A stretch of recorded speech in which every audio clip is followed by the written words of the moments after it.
Ada sebuah nama yang kini menghantui lorong-lorong gelap di birokrasi Maluku Utara. Sebuah nama yang membuat tidur para pejabat tidak lagi nyenyak dan membuat kursi empuk mereka terasa panas membara. Bagi rakyat, beliau adalah harapan. Namun bagi mereka yang bekerja dengan setengah hati, Ibu Shirley adalah mimpi buruk yang datang saat matahari masih terang benderang. Dengarkan ini baik-baik, para pemangku kebijakan yang ada di Maluku Utara. Jika jantung Anda berdegup kencang saat mendengar nama beliau disebut, atau jika punggung Anda mulai berkeringat dingin saat beliau dijadwalkan hadir, maka periksalah kembali kerja Anda. Karena Ibu Shirley tidak memiliki ruang untuk negosiasi di atas kemalasan. Beliau ini tidak memiliki kamus kompromi untuk mereka yang menjadikan jabatan sebagai tempat mencari keuntungan pribadi. Ibu Shirley ini bukan sekedar pemimpin yang duduk di balik meja. Beliau adalah penguji nyali bagi siapa saja yang berani bermain dengan laporan-laporan palsunya. Beliau ini adalah sosok yang tidak segan menunjuk hidung Anda di depan orang banyak, menelanjangi Anda dengan ketidakmampuan yang kalian miliki dan merobek topeng kesantunan semu yang selama ini Anda gunakan untuk menutupi kinerja yang bobrok. Jangan harap ada perlindungan dari balik tumpukan dokumen yang fiktif. Di tangan beliau, semua yang tersembunyi akan ditarik ke permukaan. Beliau tidak butuh alasan. Beliau hanya butuh hasil. Beliau tidak butuh janji manis. Beliau hanya ingin melihat rakyat terlayani. Peringatan ini nyata.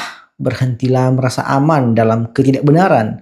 Karena saat Ibu Shirley melangkah masuk ke ruangan Anda, itu adalah lonceng kematian bagi karir siapapun yang menganggap remeh amanat rakyat.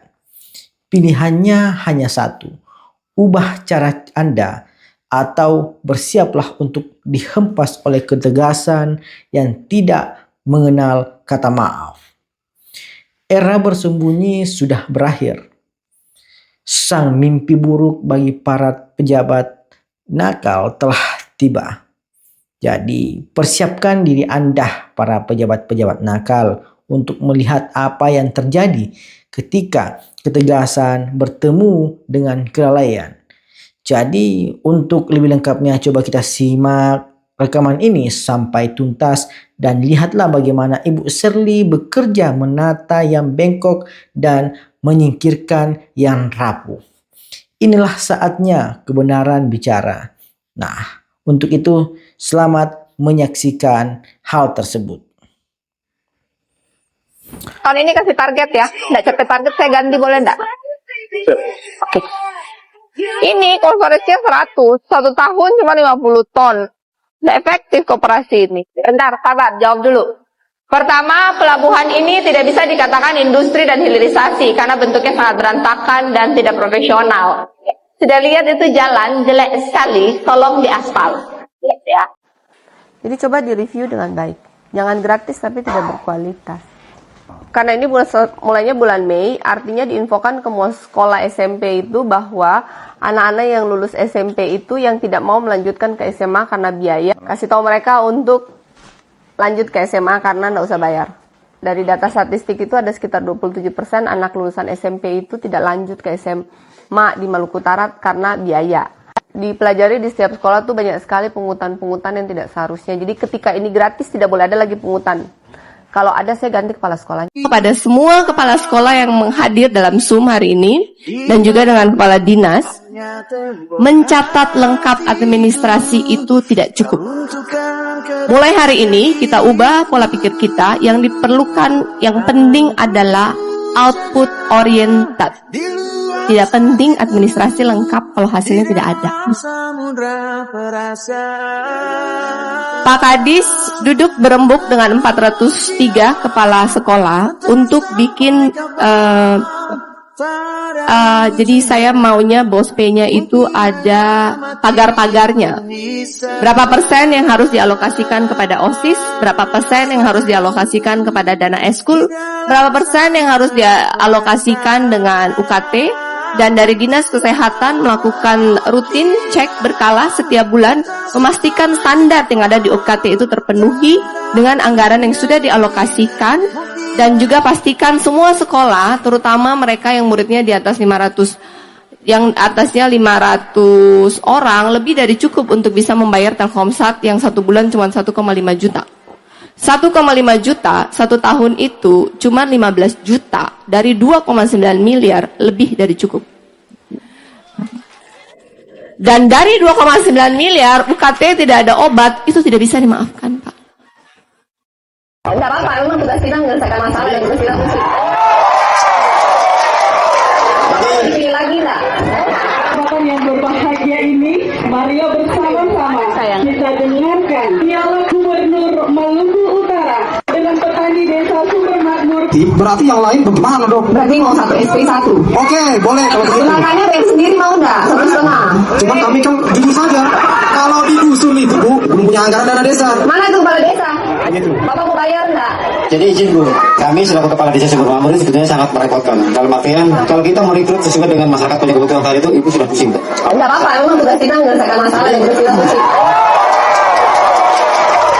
Jadi kami selaku kepala desa penanggung jawab salah satu anggaran, entah itu daerah maupun pusat. Apabila kalau memang ini semua toh kemauan masyarakat, saya siap. Nah, Bapak punya anggaran berapa? Kalau memang dalam budgetnya tuh starting tadi itu 1,5 juta, berarti 1,5 dikali 5 Per bulan. per bulan. Bisa? Sanggup enggak? Ya sebetulnya sih bagi kami keberatan sih. Satu tahun 50 juta, semua dapat signal, satu SP satu, sanggup nggak? Bapak mau dipilih lagi nggak?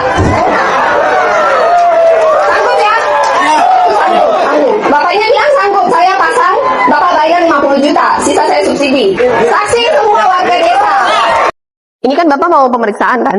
Diperiksa aja mereka yang tidak lengkap, Bapak tinggal kasih rekomendasi dan hukuman atau apapun dilanjutkan sesuai dengan aturan yang ada saja. Kalau kami nggak bisa hukum. Iya kan Bapak memberikan rekomendasi dan saya yang hukum. Untuk OPD yang bermasalah, Pak Prof, apakah saya boleh nonjokkan sementara mereka untuk mereka fokus menyelesaikan yang ada, mengganti yang baru untuk menjalankan yang current? Boleh. PPK punya ada daftarnya? Daftarnya ada, serahkan ke saya sekarang. Kan saya sudah bilang di awal meeting, saya tidak suka dilarang berkali-kali, kesempatan sudah diberikan, tidak ada progres. Yang merasa punya dosa masing-masing mohon segera dikembalikan kepada kas negara. Jika tidak dikembalikan, saya tidak menzolimi, saya hanya memastikan uang rakyat dipakai dengan baik dan dikembalikan sebagaimana mestinya. Jadi kalau sampai bahannya tidak cukup, lapor. Heh, Bu Kadis, rumah baru kok bocor. Ini instruksinya salah. Sengnya jangan nanggung gitu, sengnya baru sampai keluar. Itu memang sampai keluar Bu, cuma Tapi katanya mereka tuh berkeluarga. itu apa hubungannya dengan seng? Itu sengnya pasangin lagi. Bantu aja dulu sambil bakul ini nanti.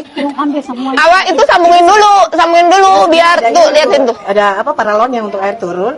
Itu masih Iya, bikinin kalau nggak banjir itu kasur baru busu padahal baru terus dia basah begitu. Kalau tidur malam ujang kepala kamar sini ulang. Rapin. Keluaran. Sore. Bau.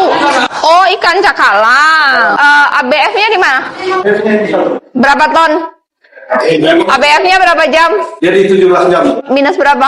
Minus 40. 40. Ini baru renov juga kan? Ya. Ini sudah turun. Kenapa turun? Abis renov kok bukan naik malah turun? Harusnya naik Pak Kadis. Kita habis renov. Mulai tahun ini kasih target ya. Nggak capai target saya ganti boleh nggak? Siap. Oke. Kan kita harus cari cuan Pak. Yang kecil ini apa? Posko. Oh, Bu Perki mana? Mau beli tanah ini. Selesai? Setelah itu kita penandatangan kontrak. Kontrak apa? Bahwa perjanjian pada hari ini dibuktikan dengan Nggak perlu suara. Jadi saya udah mahal daripada hotel. iya, tapi bagi nelayan ini lebih mahal daripada Nggak perlu janji, saya nggak perlu tanda tangan. Itu video semua sudah ada di mana sudah beribad saya kasih. Oke, bagaimana? The name is the book is on the table. Tentang itu cara saya benar saya kasih nama bantuan.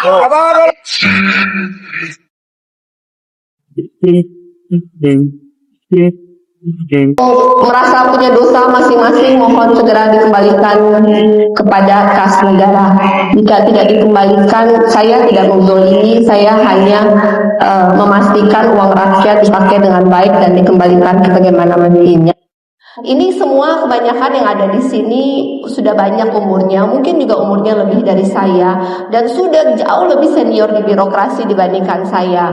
Saya tidak akan menggurui, saya pun tidak akan menasihati berkali-kali. Tetapi jika tidak bekerja dengan hati nurani dan masih membuang-buang APBD yang menjadi hak rakyat, maka mohon maaf. Karena yang pengen hidup bukan cuma Bapak Ibu aja. Saya ada di sini 5 tahun memastikan bahwa APBD Maluku Utara, haknya 1,3 juta masyarakat Maluku Utara, dipakai setiap rupiahnya benar-benar untuk meningkatkan kualitas hidup mereka. Karena mereka hidup sangat sulit. Saya akan menghormati hak Bapak Ibu, gaji tepat waktu, TPP tepat waktu, biaya operasional saya longgarkan untuk kalian melayani masyarakat. Tapi lebih dari itu, jangan coba-coba memfiktifkan. Kembali lagi, udara di Maluku Utara ini punya telinga.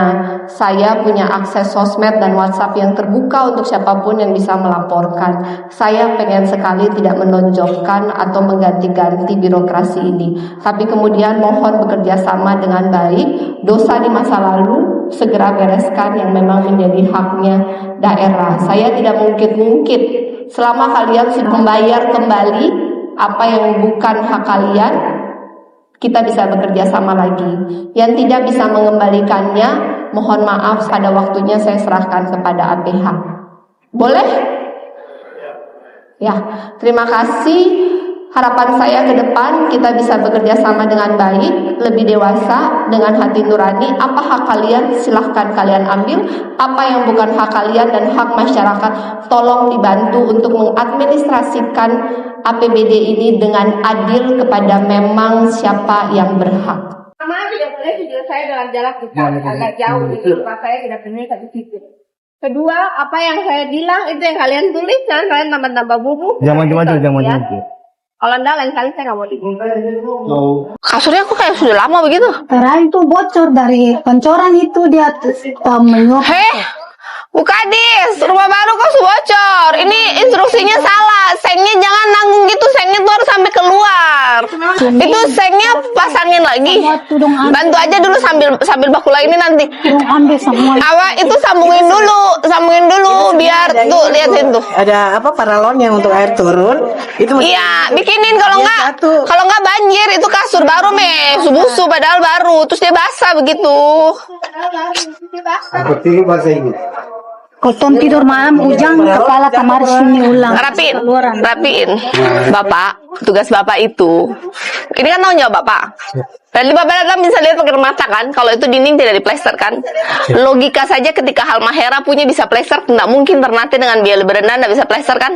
Harusnya logikanya Bapak bertanya kan ke ibunya kan, kenapa kan? Terus Bapak kan pengawas kan. Harusnya Bapak tidak serah terima ketika ini tidak diplester. Harusnya Bapak tanya, kenapa bahannya kurang?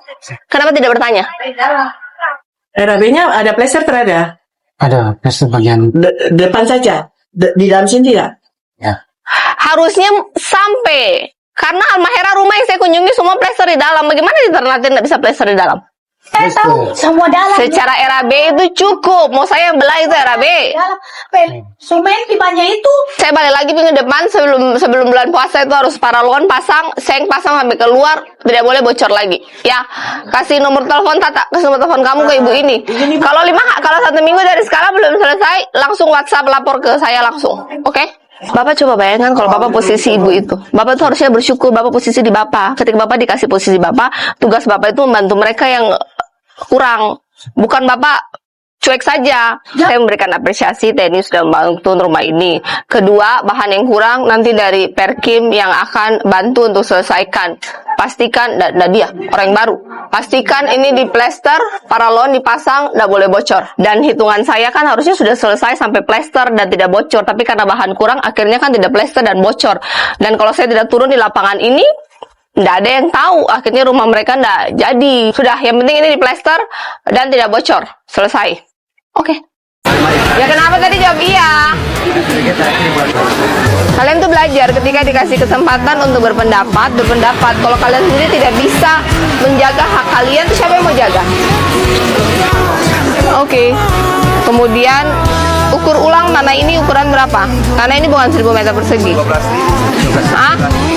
12.000 meter persegi. Bapak jawab 1000. Jadi kepala sekolah nggak boleh asbun, Bapak. Bapak itu pemimpin tertinggi di sekolah ini. Kalau Bapak aja asal bunyi, apalagi mereka. 1000 ke 12.000 tuh jauh. Banyak guru-guru yang jarang masuk ke kelas. Oh, guru apa saja mari? Kamu bercurhat ke orang yang tepat. Langsung sebut mata pelajaran. Nggak boleh dimarah ya anaknya, dia berkata jujur. Kalau ada yang marah kamu, DM saya. Dadah. Oh, sudah kebongkar. Batanya mana? Cuman segitu batanya, mana cukup? Mana dari Perkim? Ada RAB-nya enggak? Lisain nama RAB-nya. Ini lisain rumahnya ibunya udah lihat? Sudah oke? 6 kali 4,5. Minimal kan 6 kali 5. Ibu ada berapa orang yang tinggal sini? Saya cuma dengan Oh, jadi cuma 1 kamar. Tapi kan dia punya suami. Ya berarti harus 2 kamar dong. mesti 2 kamar. Lah bukannya yang di sini saya kemarin kasih 50 dan 25 yang rumah ini? 20 dan 25. Ada videonya, jadi dapat 75. Ini Bapak tidak menyelesaikan masalah, Bapak bikin masalah baru ini. Harusnya kan kalau seperti ini konsultasi dengan saya, khusus misalnya dengan Halsel. Kalau HPS-nya terlalu mahal, berarti untuk Halsel kita naikkan. Kan tugasnya menyelesaikan masalah, bukan bikin masalah baru. Ya kemarin kan saya kasih 50 untuk rumah, 25 untuk dapur. Mereka sudah setuju borong di 5 juta. Berarti ini belum deal. Kalian nggak bantu untuk deal juga? Bahan kan sudah harus dikoordinasi, sudah ada solusinya. Jangan bahan dibagi, rumah dibongkar, terus tukangnya belum deal, terus bagaimana?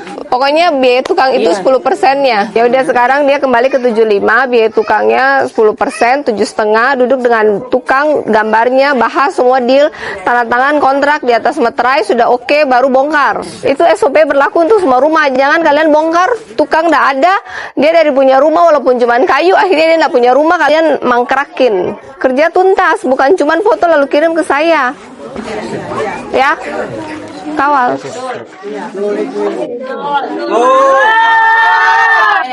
Nanti saya sosialisasi ada nomor pengaduan ya. Jadi Saya. selesai baru boleh pulang ya. Jangan bongkar orang rumah, seorang nggak bisa tinggal. Oke, pamit. Dadah. Dadah, Adek. Dadah. Bapak saya bicara, belum selesai Bapak bicara terus bagaimana? Total ada berapa pedagang kayak gitu di sini yang jual pada 10? Chelsea nangka. Ibu siapa? Ibu Dewi Ramli. Sudah lama jadi rekanan Bulog? Atau baru ini? Sudah. Oh, sudah punya NIB? Sudah punya NPWP? Ambil berapa dus minyak kita? Siap ambil 50. Ada kendala apa? Boleh saran. Mana tuh di mana? Bulog. Angkut. Angkut tuh barang gini. Satu treknya bayar berapa? Bukan pakai mobil L300, L300. 150.000. Bapak punya biaya kirim? Punya? Oh, Bulog punya. Bulog punya anggaran kirim. Berarti bisa minta antar. Selama Bulog belum punya gudang di sini. Tapi kalau Bulog sudah punya tempat posko di sini, ambil sendiri. Oke? Pak Wagub yang saksikan, nanti Pak Wagub yang kejar. Secara teknis Ibu, di Bulog itu kan ada dipekerjakan orang juga. Dipastikan itu dibiayai di Bulog apa tidak? Dibiayain, ada anggaran. Dibiayai berarti jangan lagi dipungut ya. Pihak gudang yang mau lagi baik. Ya seperti itu. Kalau tidak ada biaya kita harus cari solusi gitu. Karena mereka juga butuh hidup di sana. Dipastikan betul tidak ada lokasi di sana. Biar berindaknya harus dipastikan itu. Kontrol. Dulu ini Bulog ini tahun-tahun kemarin ini kan kita dititip semua pedagang ini jual Bulog. Tapi dengan tahun-tahun kemarin ini ada pedagang cuma 1, 2, 3 orang yang jual Bulog. Sebagian ini tak ada jual Bulog karena dia bukan sistem cash. Nah sekarang kan ekonomi kan tak sama nih dulu. Daya belinya menurun. Seharusnya kan punya Cina saja punya distribusi agen-agen beras kayak Firma Agus saja itu sampai satu minggu bahkan sampai 2 minggu. Atau bisa jual dia punya spesial apa? Kenapa Bulog punya pemerintah kok bisa tumbuh Pertama, stok itu terbatas. Iya. Yang ada doi saja tak ada barang. Dua, karena yang tak ada doi saja tak ada barang dan ini stoknya Sekarang ini kan terbatas. pasar tak sama dengan dulu. Orang jual pasar dulu itu daya belinya tinggi sekali, sekarang menurun. Bahan kebutuhan pokok kan naik semua, telur, beras, apa naik. Nah sekarang firma stok kosong. Jadi kita mau Stok jual apa apa? yang kosong? Kayak terigu, beras juga kurang, gula juga kosong. Tuh menipis sekali. Kami mohon kalau bisa sistem itu kayak agen. Untuk Bulog nggak bisa. Ini aturan dari pemerintah pusat. Ya, Harus kunai. Iya, saya. Kemarin kan kita kan ada nama, tapi beli kok nggak dapat. Itu bagaimana? Ini mau dirapikan. Iya. Jadi karena stok Bulog sekarang per hari ini cuma ada 79.000. Jadi kita akan prioritaskan satu pasar itu minimal ada 10 penyalur Saya, dulu. betul, Semakin hari akan semakin bertambah Saya, perlahan-lahan. betul. Iya, betul. Kuota minimum sekali ambil 50. Saya. Kemarin harusnya maksimum kalau kuota banyak bisa 200, tapi karena Begitu kuota kan menipis. gerakan semua dapat. Bentar Bapak, saya bicara belum selesai, Bapak bicara terus bagaimana? Bicara di Bapak tidak saya pertanyaan yang sudah mau saya jelaskan. Jadi ini kuotanya 50 minimum, maksimum 100. Lalu bayarnya harus tunai, punya NIB dan EPWP bertahap. Jadi yang pengen berjualan tapi belum dapat kebagian, tinggal daftar di Perindakop atau di Bulog. Nanti Bulog verifikasi dengan segala persyaratan. Jika punya NIB, NPWP, punya tunai, boleh. Oke? Saya, makasih Ya, banyak, makasih saya. Pak. Jadi bisa kita saksikan tadi bagaimana ketegasan dari Ibu Shirley yang tak memiliki kata kompromi dan kata maaf kepada mereka-mereka yang lalai di dalam menjalankan amanat rakyat, di dalam bekerja sesuai dengan tupoksinya masing-masing. Jadi jangan sekali-sekali mencoba untuk bermain-main dengan Ibu Shirley. Karena ketika hal itu terjadi, maka yakin dan percaya itu adalah mimpi buruk bagi kalian. Saya rasa itu untuk video kita kali ini. Salam Perspektif Timur.